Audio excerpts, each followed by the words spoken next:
बिटिआरआव फिन मोनसे हिंसायारि जाथाय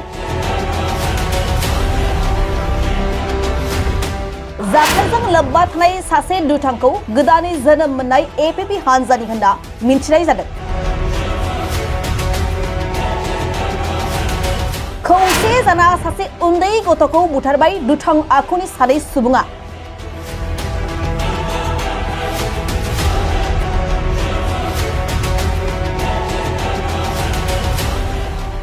नाथाय दासिमावबो उदां अख्राङाव गिदिंगासिनो मानसि बुथारग्रा दुथांफोरा।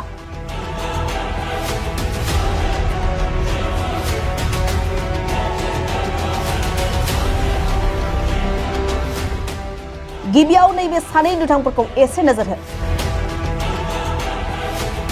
उदालगुरि जिल्लानि सिङाव थानाय आम्बागाव ओनसोल उत्तर रावनाघर गामियाव थांनाय सोलिफुटाननि 17 खालाराव बिडिपि सेक्रेटारि मुकुट नाथ आरो पमकिराज दैमारि मुंनि सानै दुथाङा गामिनिनो प्रियजान दैमारि मुंनि सासे लाइमोनखौ हरनि समाव बुनायनि जाहोनाव जिउ गोमानो गोनां जायो।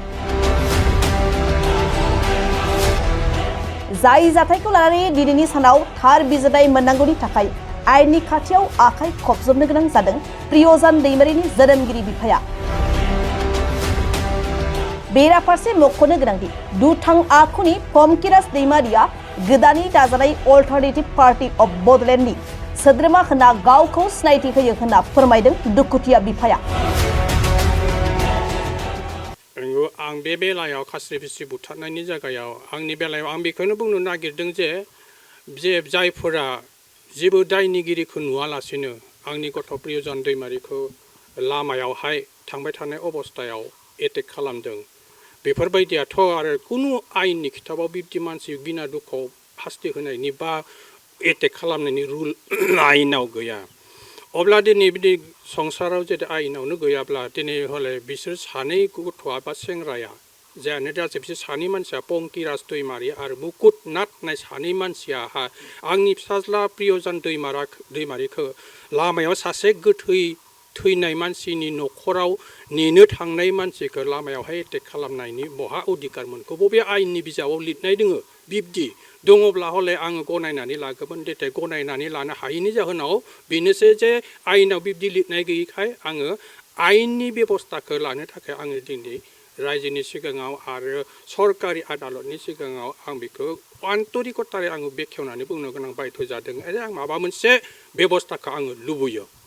अलरेडि माने थानाफ्राव बेबायदि मोनसे एजाहार होनाय जादों। नंगौ, बियो थार खोथा। अलरेडि जिथुनिखि घटनाया बेखौ बुंनाया फिसालाखौ बुंनाया थांनाय 16 तारिखनि थैनायनि न'खराव थांदोंमोन। बियो 17 तारिख खालि बे 17 तारिख खालि मोनाबिलियाव न'निफ्राय ओंखाम जानानै बियो गासिबो न'आव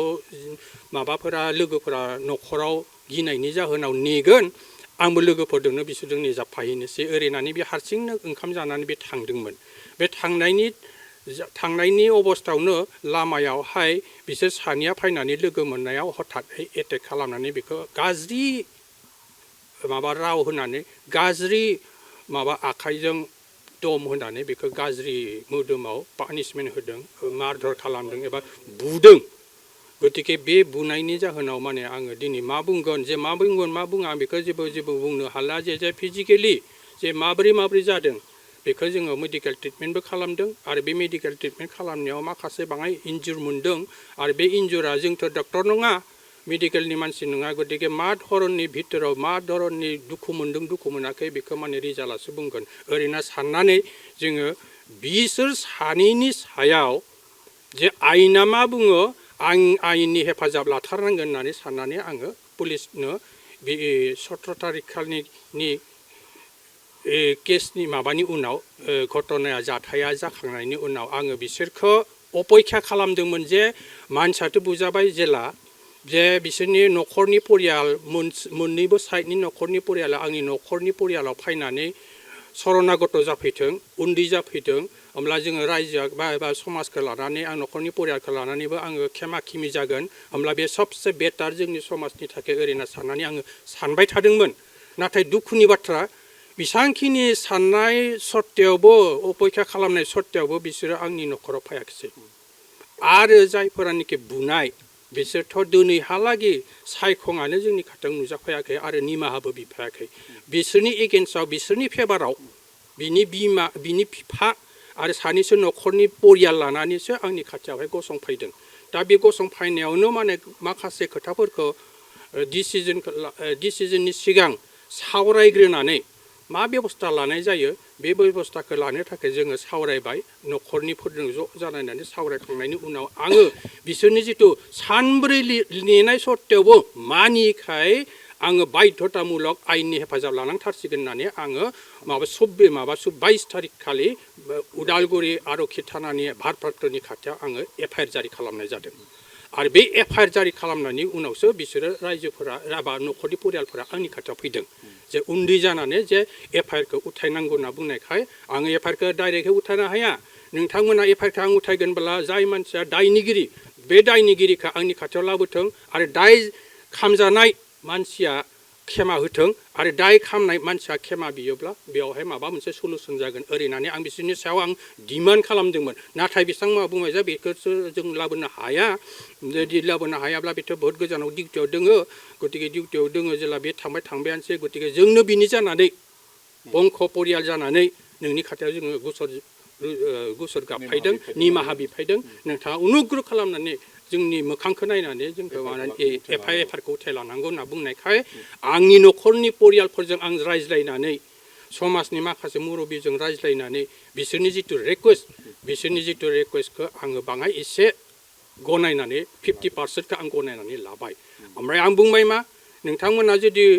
एफआइआरखौ उथायनांगौबा हद भबिष्यत जुदि जेबो खालामाब्ला तेतिया हले निस्सय माबा मोनसे रिभेन्स लायैफोर बादि उचित दायनिगिरिखौ फसंफाय आं एग्रि किन्तु नाथाय बिसोरथ' हाया होननानैनो बुंखाबाय सिकार जाखाबायब्ला अब्ला आङो निरुपाय जानायाव तेतिया न'खरनि बंख परियालफोरखौ आङो लिंनानै रायज्लायनायाव बिसोरनि सनमान आरो आंनि सनमानखौबो रिकुवेस्टखौ लाखिनायनि गेजेरजों आङो थाबैनो बिसोरखौ लानानैनो बै 22 तारिख खालि एफआइआर होनाय खालि उनदिना आङो एफआइआरखौ थिखांनो थाखाय आं बिसोरखौ लानानैनो थानाव थांनो गोनां जाबाय आरो आं बिसोरनि बाध्यतामूलक खालामनायनि जाहोनाव आं बे एफआइआरखौ गावनो उइथड्र खालामनानै लाना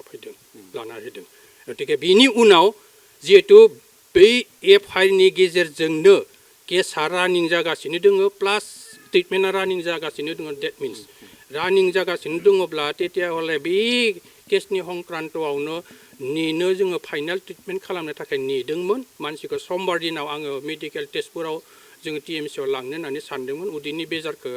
क्लियार खालामनो होननानै जिहेतु डक्टरा बुंनायखाय मोजां हस्पिटालाव लांनाया मोजां जागोन सिंनि प्रब्लेमनि खौरां ओंखायनो मोजां हस्पिटालाव लाङोबा मोजां होनना बुंनायखाय आं अपेक्षा खालामनायावनो जाहा समबार दिना खालि लांगोन होनना सानदोंमोन दुर्भाग्यबखत समबार दिनाखौ नेयालासे नेनायावनो सानब्रै सानथामनि सिगाङावनो दाखालि 24 तारिखनि आं लिराखै आंनि 10 जन A to Z सहकारि जितु भारप्राप्त बिहायाव असि बिथाङानो माने बुंनानै लिरनानै आंखौ साबमिट खालामहोदों आरो बे साबमिट खालामनायनि जुगेदिनो हयथ' केसआ माबादि धरननि जायो आं बेखौ हद भबिष्यतनि खौरांखौ खोन्थानो हाला माने आंनि खोथाया बेनो जे जायखिजाया जायफोरानोखि कालप्रिट बिसोरखौ गोख्रैनो हमनांगौ आरो उचित दण्ड आयेनगत भाबे होनांगौ आंनि लास्ट डिमान्डआ बेसाङावनो मैया जोबनानै दङ आरो केसआ नोंथांमोना सोंनाय बादिनो आं बे सोंनायनि फिनखौ होनोसै नै जे बे दुथां सानैनि मुङा जाबाय मुकुट नाथ बिफानि नामा जाबाय उत्तम नाथ आरो गामिया बिस्रा माबा उत्तर रावनगर पोस्ट अफिसा आम्बागामि थानाया उदालगुरि आरो जिल्ला उदालगुरि आसाम आरो सासे सेकेन्डआ जाबाय अंकिराज दैमारि बिफानि नामा जाबाय फिलिप दैमारि आरो गामिया जाबाय भुरासुब्रि गामि पोस्ट अफिस आम्बागाव प्लास माबाया थानाया बिस्राबो उदालगुरियानो आरो दरं जोंनि उदालगुरि डिस्ट्रिक्ट बेखिनियानो बिसोरनि एड्रेस आरो बेखौनो बिसोरखौ जोङो स्पष्ट मिथिखागौ आगि बिसोर आंनि न'खरनि खाथिनि मानसिखा गुबुन गोजाननि थार नङा बिसोरनि आइडेन्टिफाया बे बिथांमोना मा खालामो सानैनि सासे कालप्रिट जायानिखि मुकुटनाथ उत्तमनाथनि गथ' बिथाङा बर्तमान बिडिपिनि सेक्रेटारि जायखौ बुङो जोङो मोजाङै समाजखौ सालायग्रा गाज्रि खालामोब्ला बेखौ डमिनेट खालामग्रा दिनै बे समाजनि सासे मोजां खामानि मावग्रा मानसियासो समाजनि गाज्रिखौ मावनो फोरोंनानै टिचिं माने फोरोंगिरि हिसाबै जे गाज्रिखौसो दिनै फोरोंलांबाय थादों सासे मुख्य समाजनि मोजां खामानिखौ दैदेनग्रा लिडारा अब्ला जोंनि साननो गोनां रायजो राजा बेनो दि जे सासे पिडिपिनि सेक्रेटारि बा प्रेसिडेन्टनि दायित्वआ माबादि जानो हागौ दा बियो सांखिनि जाथावना जानो हागौ बा जानांथारगौ बिनि जिथु केरेक्टार मरेलिटि केरेक्टार बे मरेलिटि केरेक्टारा दिनै जोंनि संबिजितनि मेगनाव नायथ'बा भारतीय आयेननि बिधिनि मेगनाव माबादि नुजादों बेखौ जोङो लुबैदों जे बिनि जिथु केरेक्टार बे केरेक्टारा मुंख'जाथाव नंथारा मानोना बेयो रायजोनि सिगाङाव मुगैजाथाव बिनि गेजेरावनो आरो जि जन बिदों लोगो पंकिराज दैमारि बिफाया फिलिप दैमारि बुरासुब्रि गामिनि खोब दुखु गोनां गामियासो दुरनाम जादों बे मथे बिसोरनि सासे बेक्तिनि थाखाय सारा हल गामिया मोनसे दुरनाम फैदों दा बे दुरनाम फैनाय मानसिखौ बिसोरनि रायजोआबो होबथानांगौ पानिशमेन्ट होनांगौ दिनै बिथाङाबो अल्टारनेटिभ पिपुल्स पार्टिनि अर्गेनाइजेसननि मेम्बार होननानै बे दुगाहै गावखौनो बुंनानै मोनसे दादागिरि खालामनानै गावखौनो एडभार्टाइज होगासिनो दङ आरो बिनिबो सासे पलिटिकेल अर्गेनाइजेसनब्ला बे अर्गेनाइजेसनाथ' मोनसे समाज सिबियारि अर्गेनाइजेसन दिनै हले बे अर्गेनाइजेसना दिनै समाजनि सिगाङाव मोजां आखुखौ दिन्थियालासिनो गुबुन मोनसे गाज्रि आखुखौ जुदि दिन्थियोब्ला दिनै हले बै अल्टारनेटिभ पलिटिकेल पार्टिया हट भबिष्यत थांनानै थानायनि लाइनाव फैदों ना कमप्लिटलि दिनैनो डिस्ट्रय जानायनि लामायाव फैदों रायजोनि मेगन देखाव बेखौ खोब गोथौयै सानना नायनाया मोजां बेनिखायनो जोङो अल्टारनेटिभ पार्टिनि सोद्रोमा बाला बियो बिथाङा बुंनाय गावनि खुगानि बुंनाय बादियैब्ला जेथिया हले बे अल्टारनेटिभ पलिटिकेल पार्टिखौ बे दिनैनो बियो माबा खालामबाय डेट खालामबाय बदनाम खालामबाय थारमाने डेट खालामबाय फुथारबाय गतिके पार्टियाबो बिनि सायाव सम्पूर्ण रुपे इनिशिएटिभ लानांगौ आरो एक्सन लानायखौ आङो लुबैयो बेवहाय ओंखाम जानानैसो हिदनाबो थांदोंमोन ओरैनो बेरायनो होननानै लोगोफोरदों बे लामायावनो लोगोफोरदों जनायावहाय आंनि गथ'आ हिदिनानै गोग्लैनानै बेवहायनो माने कमप्लिट थैदों ओमफ्राय थैनायनि जाहोनाव आं दाहाथ' निरुपाय जाबाय ओंखायनो 25 तारिख खालि माने गथ'फोरखौ आङो थैबाय जेला जायानो दा जाथों आं केसखौबो आं उइथड्र खालामनायनि एग्रिमेन्टआव थाबाय जेला गतिके आङो रायजो लानानै मण्डलि ख्रिस्टान समाजनि मानसिफोरखौ लानानै आङो खबर होनोसै होननानै आङो सानदोंमोन बेबायदिनो गासैबो आबसुनि अर्गेनाइजेसननि मानसिफोर आरो गासैबो जिखुनु अर्गेनाइजेसननि मानसिफोरा जुथुमनानै आंनि सेक्लाव फैनायखाय आं मानसिखौ खबर होनो साननाय अबस्थायावनो माने पुलिस बिफाननिफ्राय थांनानै आंखौ पस्टमर्टम खालामनो थाखाय जिहेतु अलरेडि एफआइआर होनाय दंखायो गतिके एफआइआरआ जुदि कन्टिनिउवासलि जुदि जानो थाङोब्ला कन्टिनिउवासलि जुदि केसा जायोब्ला তেতিয়া हले नोङो फासिगोन ओरै होनना बुंनायाव आङो सम्पूर्ण रुपे पुलिस बिफाननि जिथु एडभाइस बे एडभाइसखौ आङो मानिनानै पस्टमर्टम खालामनो लाना फैबाय आरो पस्टमर्टम खालामनाया जाबाय 25 तारिख खालि आरो बे 25 तारिखआव पस्टमर्टम खालामनायाव मा रिजाल्ट मोनो बेखौ आं जेबो दायो खिन्थानो हाया लास्ट खोथाया जाबाय पस्टमर्टमनि उनाव पुलिस बिफाननिफ्राय जिहेतु उदालगुरि थानानि भारप्राप्त बिखया बिथाङा बुंनायाव आङो बिथांनि आखाइनि जुगिदिनो बिथांनि हेफाजाबजोंनो थानायाव आङो पस्टमर्टमनि उनाव थांनानै आङो बिसोर सानै मार्डारार मानसिखौ आयेननि बिधि अनुजायै उचित दण्ड होनांगौ होननानै आङो सम्पूर्ण रुपे मार्डार केसनि संक्रान्तआव एफआइआर होनाय जादों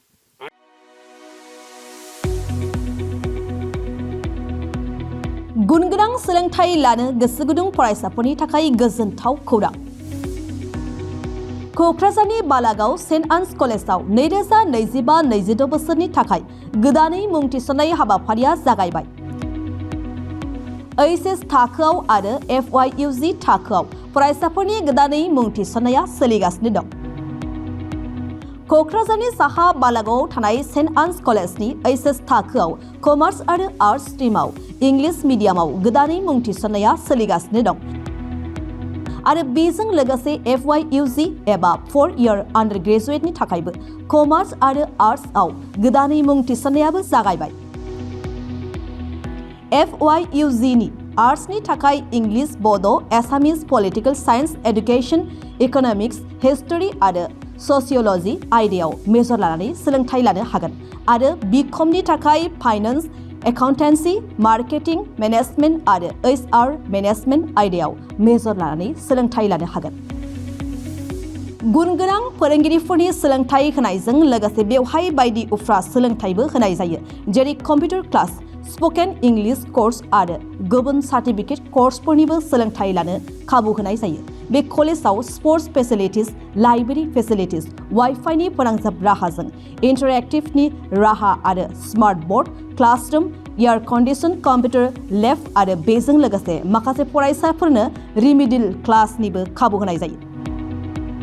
हौवा आरो हिन्जावफोरनि थाखाय आलादा आलादा हस्टेलनिबो सुबिदा दं। जायफोर फरायसाफोरा गुनगोनां सोलोंथाइ लानो गोसो गुदुं नोंथांमोना क'क्राझार बालागावआव थानाय सेन्ट आन्स फरायसालिमायाव मुं थिसन्नो हासिगोन। गोबाङै मिन्थिबावनो थाखाय नैबे जानबुं एबा कन्टेक्ट नं 6003786924 आव जगाजग खालामदो एबा सुलाद लाहरनो हागोन।